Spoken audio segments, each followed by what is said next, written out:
सहनाववतु सहनौ भुनक्तु सह वीर्यं करवावहै तेजस्विनावधीतमस्तु मा विद्विषावहै। ॐ शान्ति शान्ति शान्तिः।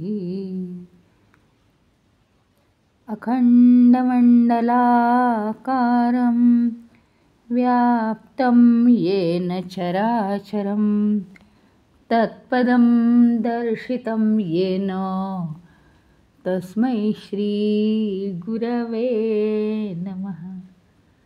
अज्ञानतिमिरान्धस्य ज्ञानाञ्जनशलाकया चक्षुरुन्मीलितं येन तस्मै श्रीगुरवे नमः।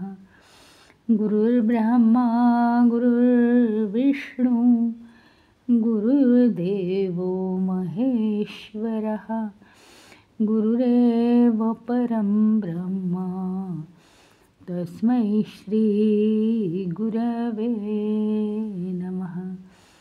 स्थावरं जङ्गमं व्याप्तं यत्किञ्चित् सचराचरं तत्पदं दर्शितं येन तस्मै श्रीगुरवे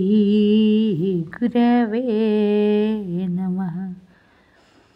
चिन्मयं व्यापि यत्सर्वं त्रैलोक्यं सचराचरं तत्पदं दर्शितं येन तस्मै श्रीगुरवे नमः। त्वमेव माता च पिता त्वमेव बन्धुश्च सखा त्वमेव विद्या द्रविणं त्वमेव सर्वं मम देवदेव त्वमेव सर्वं मम देवदेव।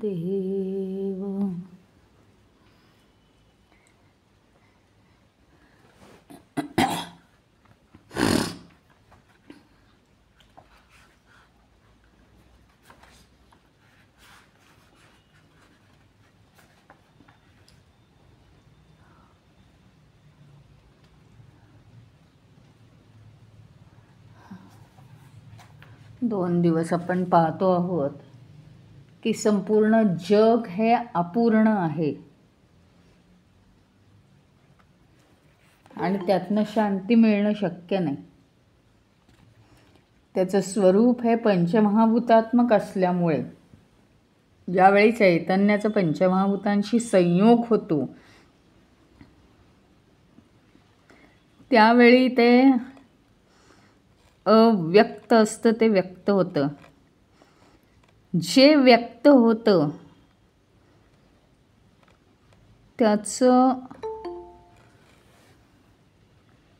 त्याला अपूर्णता प्राप्त होते।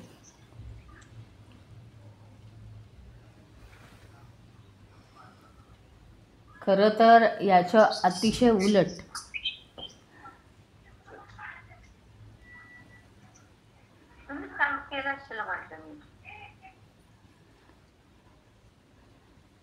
पूर्णपणे याच्या उलट आपण व्यक्त होण्याला खूप महत्त्व देतो या जगामध्ये।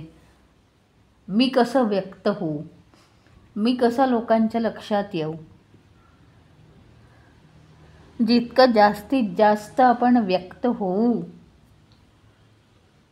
तितकं जास्तीत जास्त आपल्याला अपूर्णता येते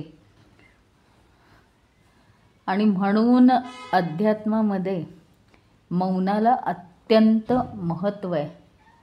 मौन याचे अनेक अर्थ होतात.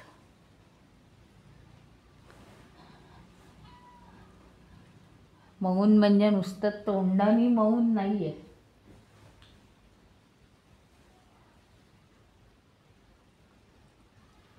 नुसतं तोंडाने मौन नाही, तोंड बंद करणं म्हणजे मौन नाही. तर कुठलाही विषय मिळाला की त्या विषयाच्या ओघाने वाहत जाणं म्हणजे मौनाला सोडणं. आणि विषयाचं काम झालं की त्यातनं बाहेर निघणं म्हणजे मौन धारण करणं.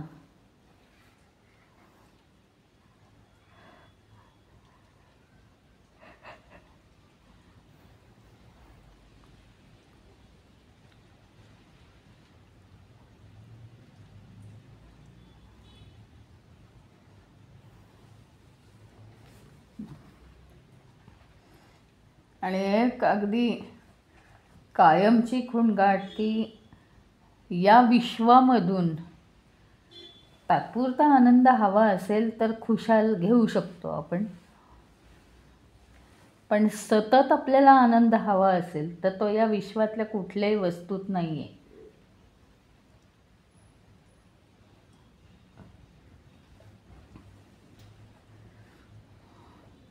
अपेक्षा करणंच चुकीचं आहे ते.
एक काय झालं म्हणजे आपली अवस्था कशी आहे.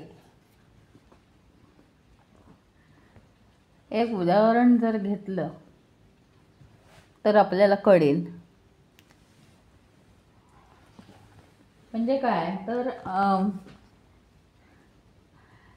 आपल्याला ही जी मुक्ती आहे, ही मुक्ती आहे ना,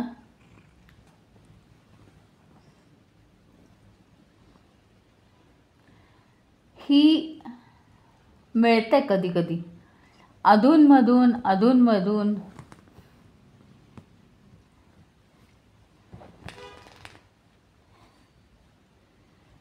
ईश्वराचा अनुभव घेतला की आपल्याला ती मुक्ती मिळते. आणि त्याचा आनंद समजतो आपल्याला.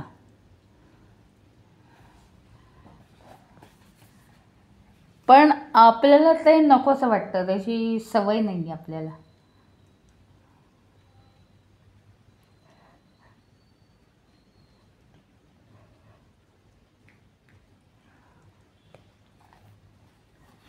एक उदाहरण घेऊया आपण.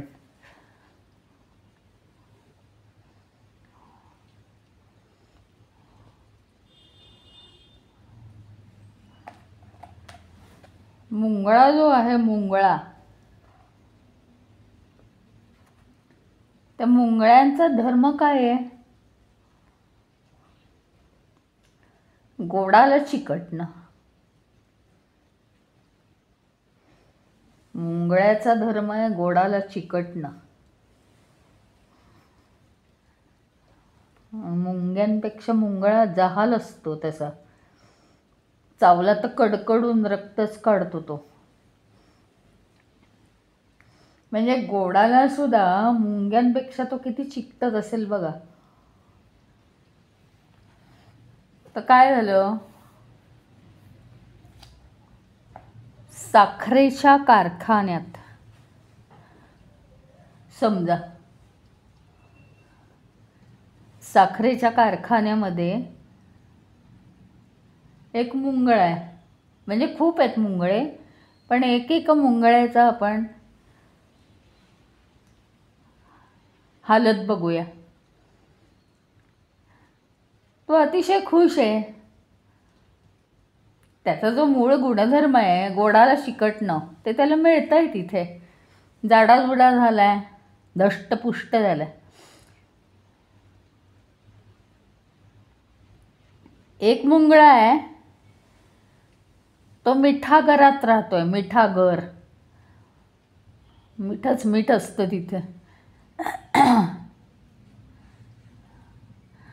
तो खूप रोड झालाय, बारीक झालाय. त्याला माहिती नाही ना, साखरेच्या कारखान्याचा पत्ता माहिती नाही त्याला, नाही तर तो गेला असता ना याच्याबरोबर. तो दुसरा हुशार आहे, त्यांनी मिळवला साखरेचा कारखाना. हा मिठागरात राहणारा जो मुंगळा आहे तो रोड झालाय जरा. धष्टपुष्ट व्हायला त्याला साखर मिळत नाही, त्याच्या स्वभावानुसार त्याला मिळत नाही अन्न. एके दिवशी दोघांची भेट होते. ते दोघं मित्र असतात. मग हा म्हणतो की मग तू तिथे ये ना. तो खुश नाही आहे मिठागरातला मुंगळा. तर हा म्हणतो तू तिथे ये, माझ्या इथे ये, मी तुला घेऊन जातो.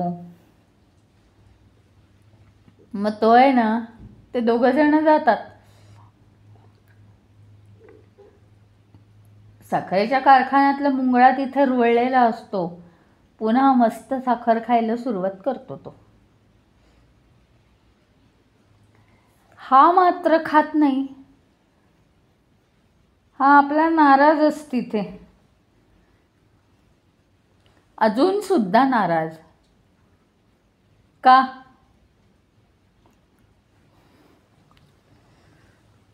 जरी स्वभाव नसला तरी मिठागरात राहायची सवय आहे ना मला. आपल्याला माहिती आहे की जर जागा बदलली तर झोप येत नाही बघा कित्येकांना. तसं ते अन्नाचं स्वरूप बदललं, त्याचा जरी स्वभाव आहे गोड खायचा, तरी आता त्याला नकोसं वाटतंय ते. कारण सवय झाली आहे मिठागरात राहायची. भले ते सूट हो का न हो, पण मिठागरात राहायची सवय झाली आहे त्याला.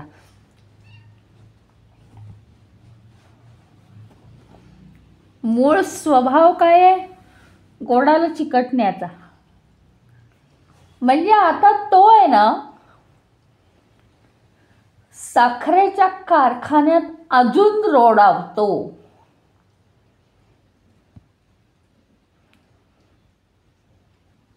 हा साखरेच्या कारखान्यात कायम राहणारा मुंगळा म्हणतो, जा, तुला इथे आणलं, दिली साखर तरी तुला नको आहे, तू जा आपल्या तुझ्या घरी. एवढं चांगलं दिलेलं तुला नको आहे. तो पुन्हा मिठागरात निघून येतो.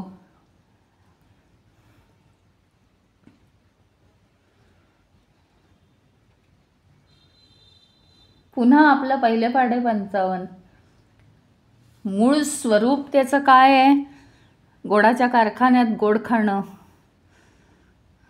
गोड वस्तूंना चिकटणं. पण सवय झाली आहे मिठागरात राहायची. मिठागरात राहतो कसा? तोंड वाकडं करून. तरी सुद्धा सवय आहे मिठागरातच राहायचं. तोंड वाकडं करत. चांगलं गोडाजवळ नेल्यावर, नाही मला याची सवय नाही. कारण तो मुंगळा स्वतःचं खरं स्वरूप विसरलाय. आपली आज तशी अवस्था झाली आहे की आपलं मूळ स्वरूप काय आहे, खरा आनंद कुठे येणार आहे. मूळ स्वरूप हे देहापेक्षा वेगळं आहे, आत्मस्वरूप आहे. तिथे पोचल्यावरच आपल्याला खरा आनंद होतो. ॲक्च्युअल आमचं मूळ स्वरूप देह नाहीये, पण देहात राहून देहाला मी मानण्याची आणि जगाच्या मायेत घुसण्याची आम्हाला सवय झाली आहे ना. ते खरं म्हणजे आम्हाला सूट काहीच नाही होते, कारण आमचं मूळ स्वरूप ते नाहीच आहे मुळी.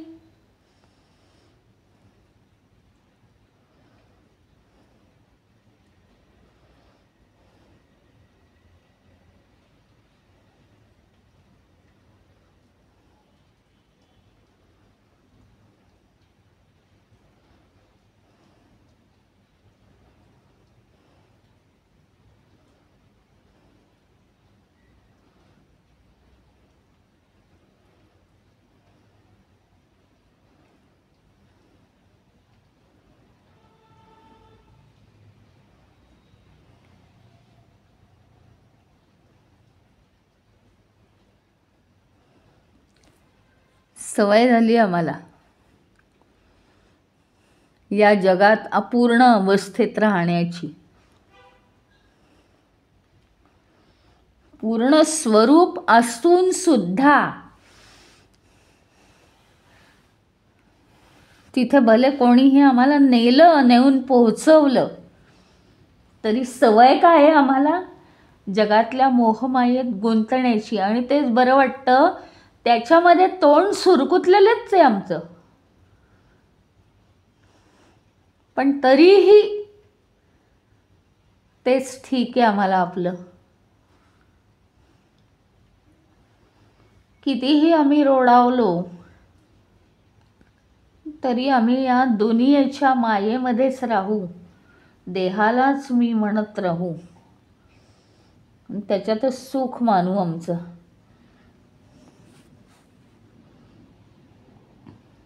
अशी गंमत आहे.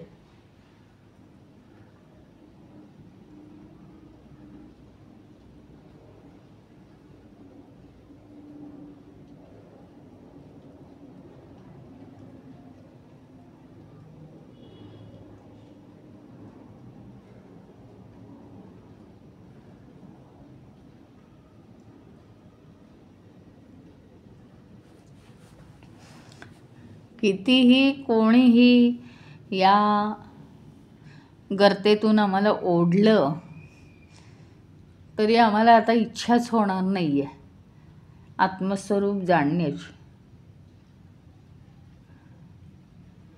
म्हणजे दोन्ही घरचा पाहुणा उपाशी राहिला. आमचं खरं स्वरूप काय आहे तिथे आम्ही जाऊ शकतो,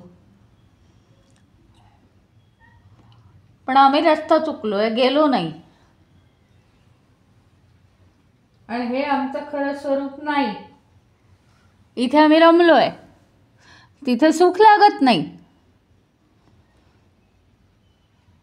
त्यामुळे इथेही नाही आणि तिथेही नाही.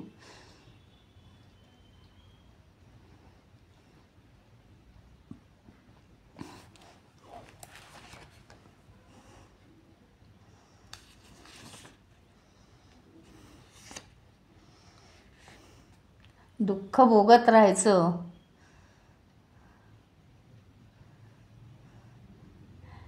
आधी आपण थोडंसं पाणी पिऊन खारटपणा जर घालवून टाकला तर आपल्याला साखरेच्या गोडपणाची चव येणार आहे.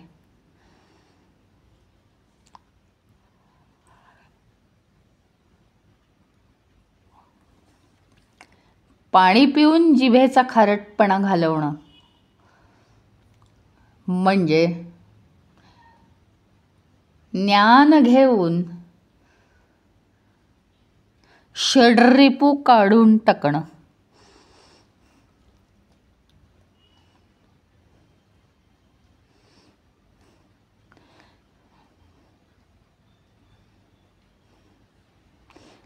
त्यामुळे मग खारटपणाच्या ऐवजी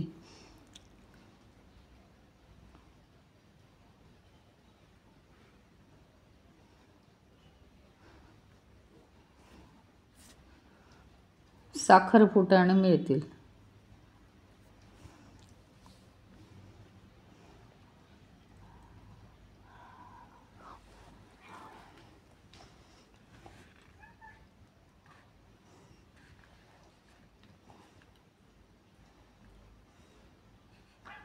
आपल्यामध्ये दोन व्यक्तिमत्व आहेत, एक ईश्वरी व्यक्तिमत्व आहे, एक मानवी व्यक्तिमत्व आहे.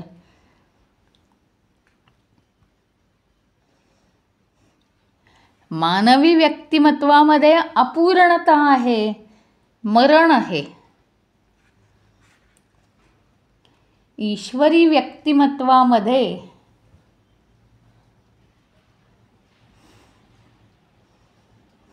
मर्यादा नाही, अमर्याद आहे.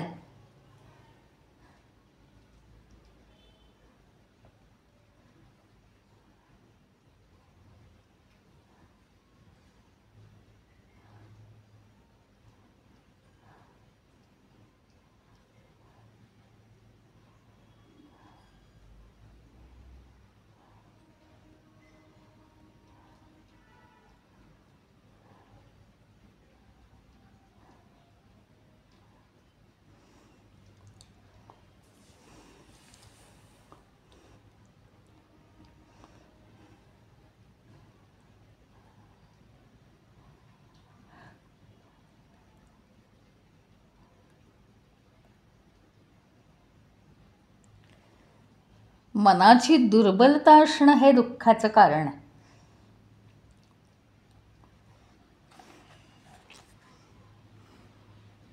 बाकी काही नाही.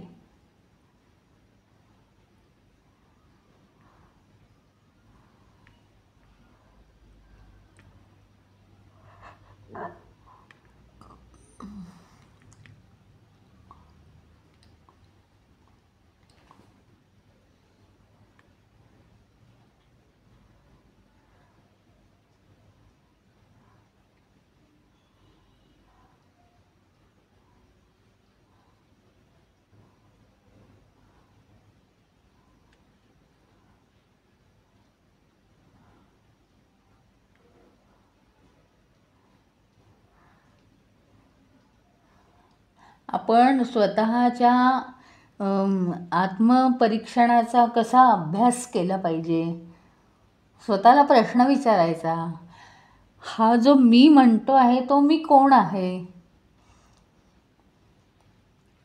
माझ्यात जी जीव भावना आहे ती कशाची बनलेली आहे.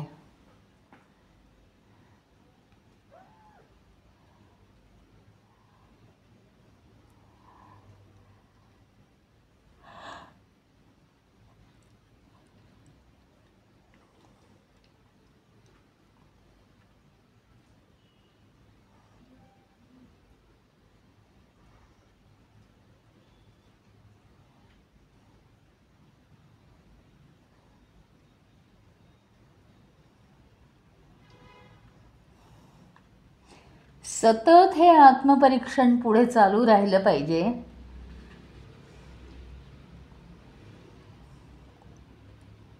म्हणजे भूतकाळ निघून जाईल मनातला आणि भविष्य काळाची इच्छाच राहणार नाही विचार करण्याची.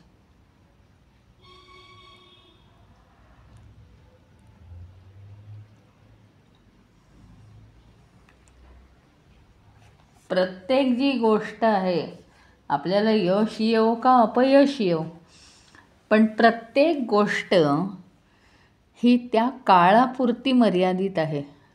मग त्याचं महत्त्व ते किती. आपल्याला वाटतं कायमचं ते आहे आपल्याकडे, कायमचं यश, कायमचं अपयश. त्या त्या काळापुरतं फक्त ते मर्यादित असतं, याच्या पलीकडे काही नाही आहे. म्हणजे कशातही फारसं तथ्य नाही आहे.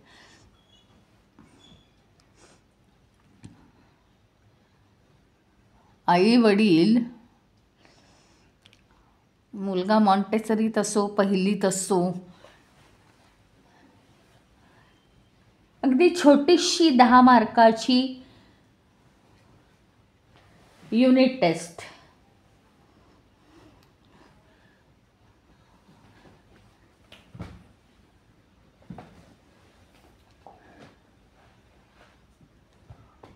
आणि इतका सिरियस विचार करतात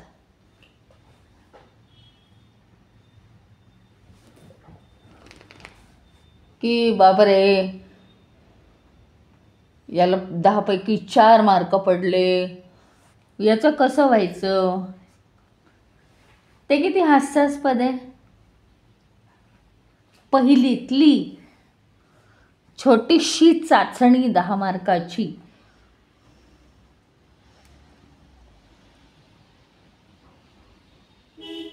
हास्यास्पद आहे ते. इतकं महत्त्व आपण देतो रोजच्या गोष्टींना, आणि त्याच्यात आपल्याला यश हवं असतं.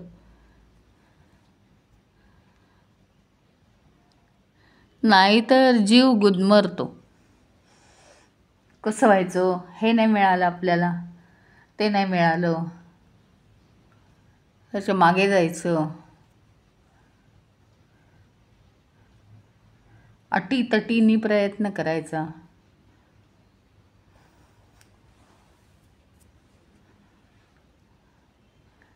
पहिलीतल्या मुलाची 10 मार्काची चाचणी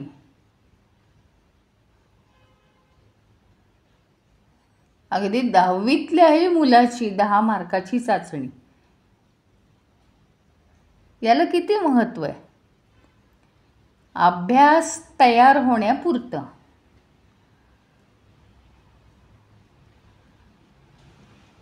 पण दुसरं काही कारण असेल अभ्यास न होण्याला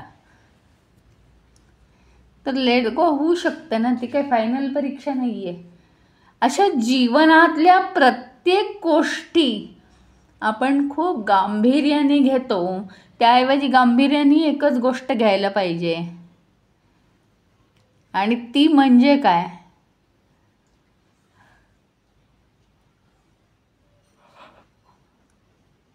या सगळ्यामधलं सत्य काय आहे, या सगळ्यामधलं शाश्वत काय आहे, या सगळ्यामधलं टिकणारं काय आहे.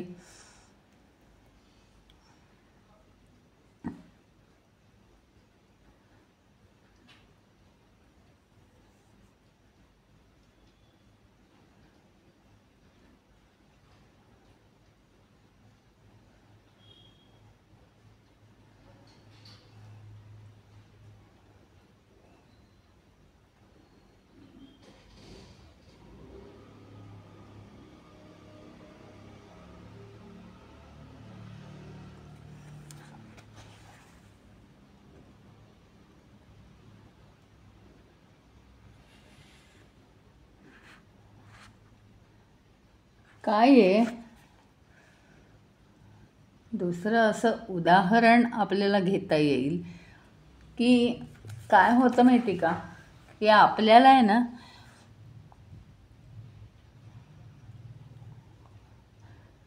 दोरी ठेवलेली आहे.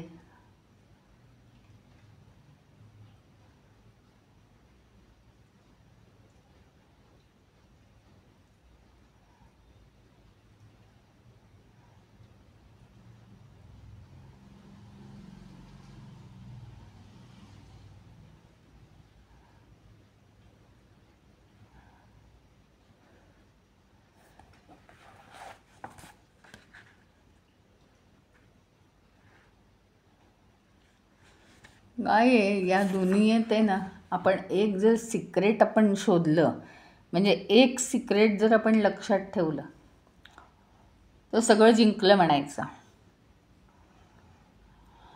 प्रत्येक गोष्टीत सत्य झाकलेलं आहे. आणि हे जे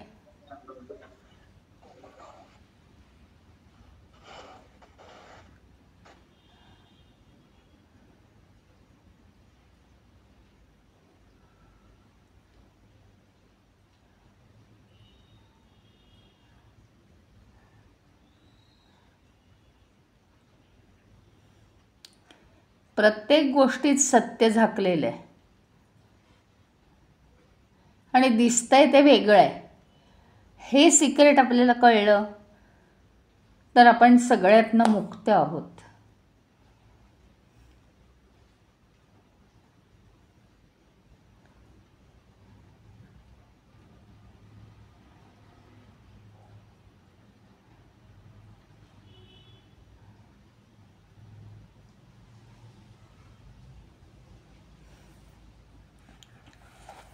जे काही आपण दिवसभरात पाहू तिथे सत्य झाकलेलं आहे. जे काही दिवसभरात ऐकू तिथे सत्य झाकलेलं आहे. ते सगळं बाजूला करायचं आणि सत्य काढायचं बाहेर.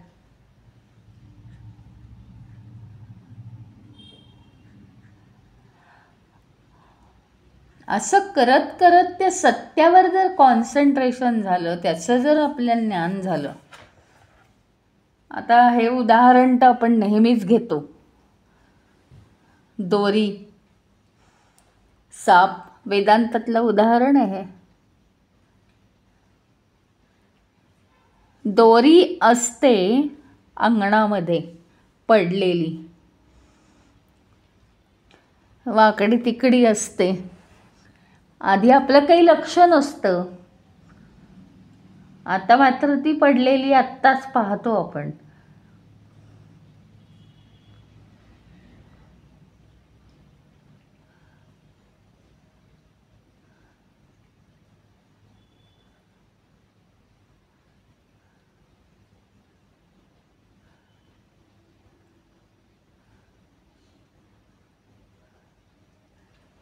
ती दोरी जी आहे तो काय आहे?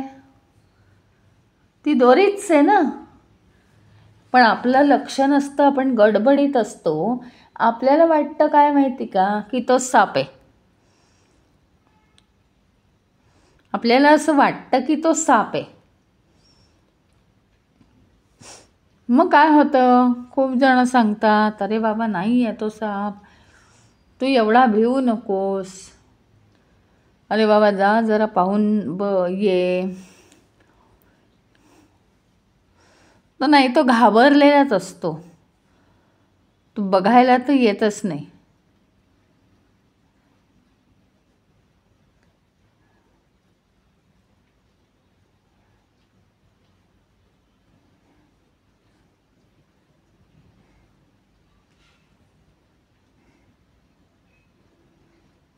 पुन्हा पुन्हा तो सापच त्याला दिसतो आणि पुन्हा पुन्हा तो किंचाळतो. पुन्हा पुन्हा असं इमॅजिन करतो की आता तो साप घरात येणार रात्री. लोक त्याला सांगतात, अरे बाबा ती दोरी आहे.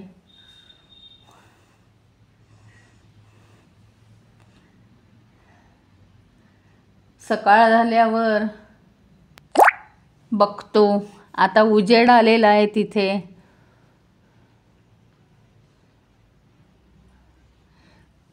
मग त्याला कळतं की ती दोरी आहे.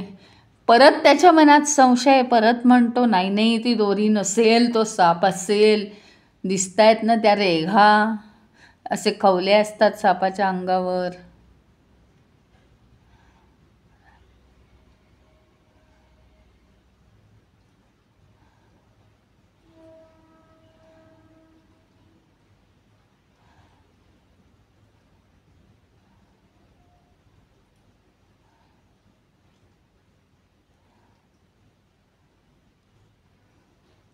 पुन्हा पुन्हा तो पाहतो.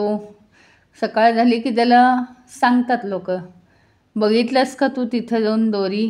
नाही, मी तिथे नाही जाणार, तो साप असलं तर काय करायचं? शेवटी एक जण जातो, ती दोरी हातात घेतो, मग त्याची खात्री होते. या जगातली प्रत्येक गोष्ट ही अशी आहे, भ्रम आहे, भ्रम. जे काही सत्य आहे ते लपलेलं आहे, पण जे व्यक्त झालेलं आहे ते खोटं आहे.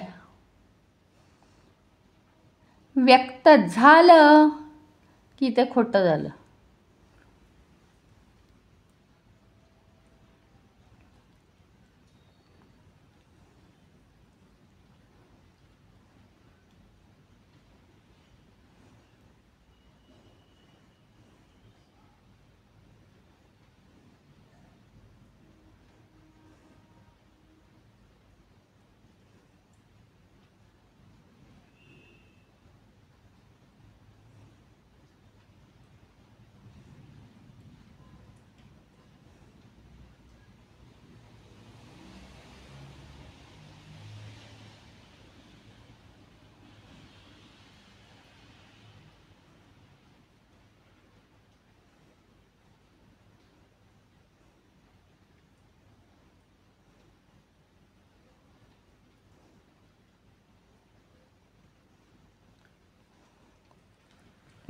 त्यामुळे कोणी काही बोललं, कोणी काही प्रतिक्रिया व्यक्त केली, कोणी आणखीन काही केलं, तर त्याच्या मागे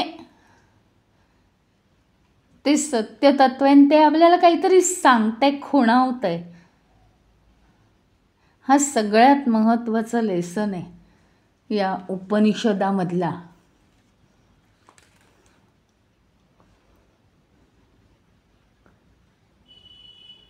काय गडबड आहे माहिती आहे का आपल्याला, की ते तसं का दिसतं? मला साप का दिसतो, दोरी का दिसत नाही आहे, मला सत्य का दिसत नाही? पुन्हा पुन्हा म्हणजे एवढं शिकून सुद्धा मला असं का वाटतं की हा देह म्हणजे मी, पुन्हा पुन्हा या देहाला कोणीतरी चांगलं म्हणावं असं मला का वाटतं? त्याचं कारण एकच आहे, भूतकाळात घेतलेले अनुभव या देहाला चांगलं म्हटलं की माझा अहंकार सुखावतो. भूतकाळात घेतलेले अनुभव आहेत हे, आणि त्याच्याप्रमाणे मी वागतोय. पण आपल्याला माहिती आहे, भगवंतांनी सांगितलेलं आहे ना, फॉरगेट द पास्ट. 1 मिनिटापूर्वी जरी झाला असेल तरी तो भूतकाळ झाला, असं भगवंतांनी सांगितलेलं आहे. मग आपण पूर्वानुभवांवर अवलंबून जीवन जगतोय तर कसं काय होणार?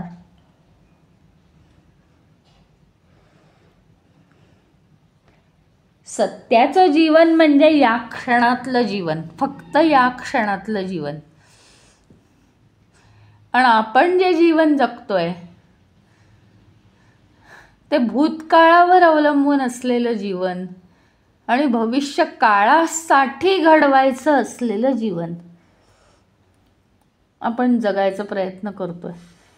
त्याच्यामुळे त्याच्यात यश येणं कदापिही शक्य नाही आहे.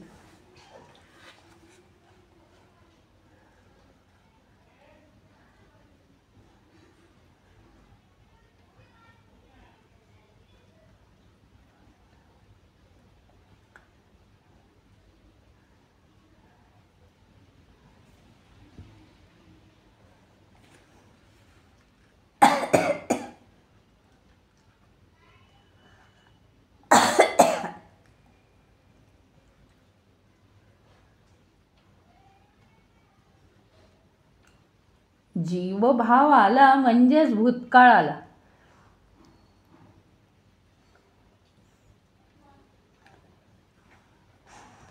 जीवभाव म्हणजे काय? हा देह म्हणजे मी, म्हणजे जीवभाव. त्या जीवभावासाठी काही गोष्टी करायच्या आहेत ना आपल्याला. काय? आपण सत्य प्राप्त करेपर्यंत या जीवभावाला जगवायचं आहे. म्हणजे त्याला अन्न द्यायचं आहे, त्याला वस्त्र द्यायचं आहे. बाकी या जीवभावाचे कोणतेही विचार करण्याची गरज नाही. स्वार्थ, अहंकार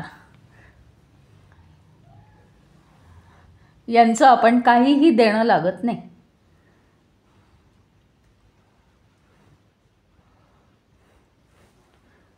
सांगितलं ना, उद्देश मूळ काय आहे? हा देह जो आहे त्याला अहंकार चिकटलेला आहे, म्हणून आपण या देहाची काळजी घेतो ऑटोमॅटिकली. मग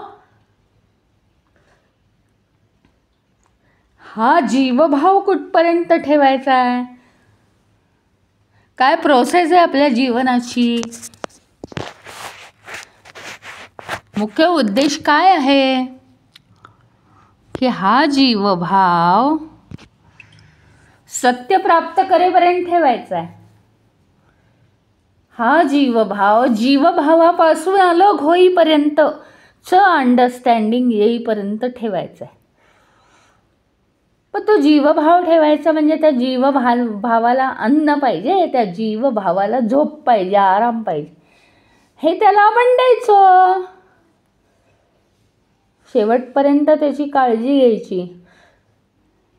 अहंकाराची काळजी किती घेणार? शरीराची घ्या ना खुशाल.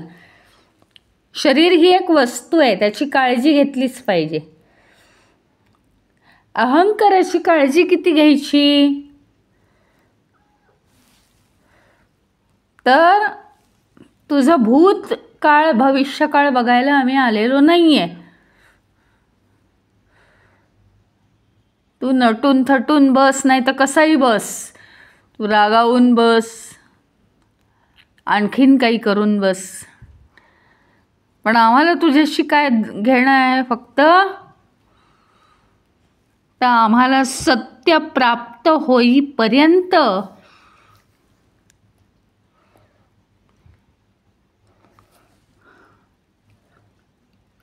तुला हेल्दी ठेवायचं आहे, जीवभावाला हेल्दी ठेवायचं आहे. जीवभाव म्हणजे काय? देह प्लस अहंकार. अहंकार हा स्वतःचं रक्षण करण्यापुरता असायला पाहिजे, बस.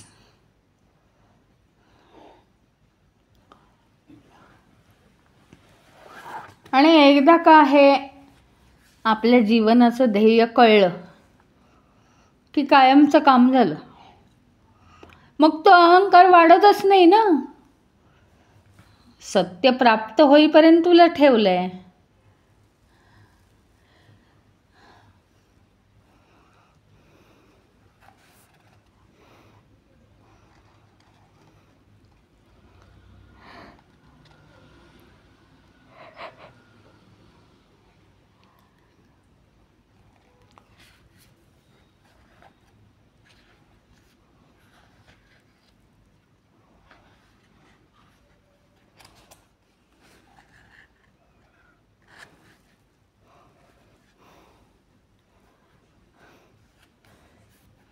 क्लॅरिटी जर आली ना की कशासाठी काय,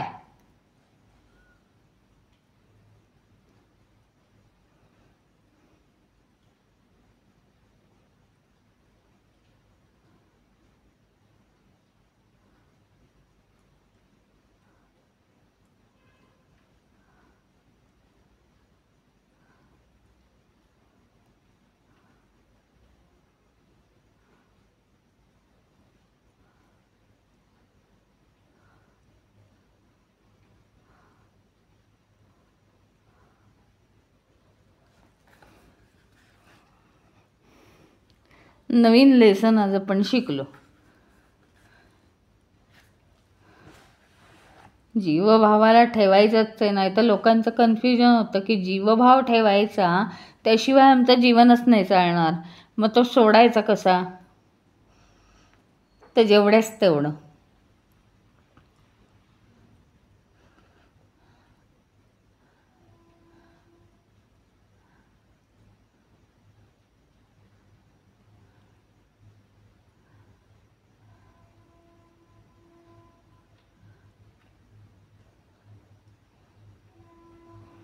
इथे थांबूया आपण. ओम पूर्णमद पूर्णमिदं पूर्णात् पूर्णमुदच्यते पूर्णस्य पूर्णमादाय पूर्णमेवावशिष्यते. ओम शांती शांती शांती. हरि ओम. श्री गुरुभ्यो नमः. हरि ओम.